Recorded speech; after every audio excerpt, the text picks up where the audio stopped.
Alright, we got a quick product overview for Star Wars, the RPG Imperials and Rebels Adversary deck. In this deck at 20 cards, we got 8 Rebel cards and 12 Imperials, which makes sense since most of your games, regardless of whether you're playing Force and Destiny, Age of Rebellion, or Edge of the Empire, in most of the games, most of your enemies are probably going to be Stormtroopers and other Imperials, so it makes sense we have a bit more of those. First, let's start with the Rebels. We have 3 Commander cards we're going to take a look at. We got an Alliance Commander, we got a Rebel Liaison, and we got a Rebel Cell Leader. The Commander is more of your classic high-ranking military officer. Could easily be leading a massive force from a ship or on the field. The Liaison works with several Rebel cells. As a Rebel organization, they have to have all these secretive cells, all these cells that don't know what the other ones are doing. The Liaisons communicate with the cells, and of course we have the Cell Leader, which I guess would be Hera from the Star Wars Rebels. They were a Rebel cell, right?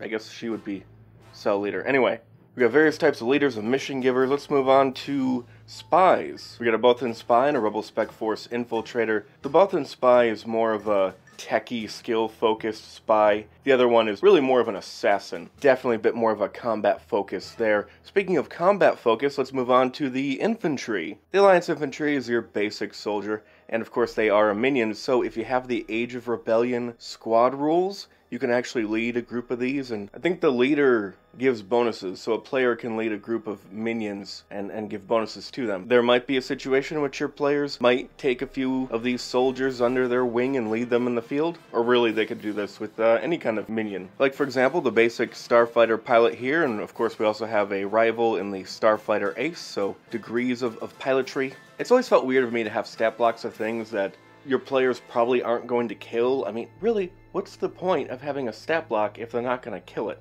So when I have this deck, I kind of want to come up with encounters in which Rebels, I don't know, maybe they defect or force the players to be in a situation where they defect or feel like they have to defect. Or some Rebels are secretly Imperials, or they turn on the players for whatever reason and they have to fight all of these cards. That's what I want to do. Don't you just have the desire to do that, to get your players to kill the other good guys now? Is that just me? Maybe just me. Anyway, let's move on to the Imperials. We also, of course, have some Imperial pilots, a TIE Ace and basic pilot as well. Everything I said about the Rebel pilots could apply here, so, you know, not much else to say. Next, we got a bunch of ground troops here. Let's make some room. We got an Imperial Army Trooper who's basically a weak Stormtrooper. We have an Imperial Stormtrooper who's, well, an Imperial Stormtrooper. And we have 2 Specialty Corps units. They're Snow Troopers and Scout Troopers. Obviously, they're going to make an appearance. There isn't really much to say about them other than they have some different equipment. That's about it. Although I should point out the Snow Trooper is actually really good for any kind of environment trooper of any kind. Rebel environment trooper on snow or desert or swamp or whatever else.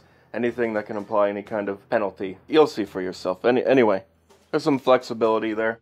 Helping to lead those troopers, we have an Imperial Stormtrooper Sergeant, an Officer, and a Moth. You can probably guess their strengths and weaknesses. The Moth, of course, is a Nemesis level enemy. It's going to be pretty powerful. There are rules regarding allies of the Moth taking hits for them, so you can use that and apply that to really any encounter. Any encounter with a more important enemy, the lesser important enemies can take hits for them using those rules. And the other 2, the Sergeant and Officer, both of course are good for leading troops on the battlefield, though of course the Sergeant has a bit more of an emphasis on direct combat, whereas the other one has a bit more of an emphasis on directing minions. As you can tell, the Sergeant is a bit better equipped as far as combat goes. Let's move on to our final 3 cards are the people who work and lurk in the shadows for the Empire at various levels. We have your standard Imperial Intelligence Agent, a good blend of combat and skill focus that you would expect an Imperial agent to have. Next we have the Imperial Adviser, a bureaucrat and good talker, as you might imagine. Their job in the Empire is to manipulate, backstab, pull the strings politically to help keep people in line. And finally we have an Emperor's Hand, an elite force-sensitive warrior. And that's it for today. If you do decide the Imperials and Rebels Adversary deck is right for you, or really if any other thing is right for you, you can find it in my Amazon store. You buy it, I get a little commission. It doesn't actually help you, but it helps the channel, which actually does help you because then I can make more videos more often, more quickly, and help you find the best product for you.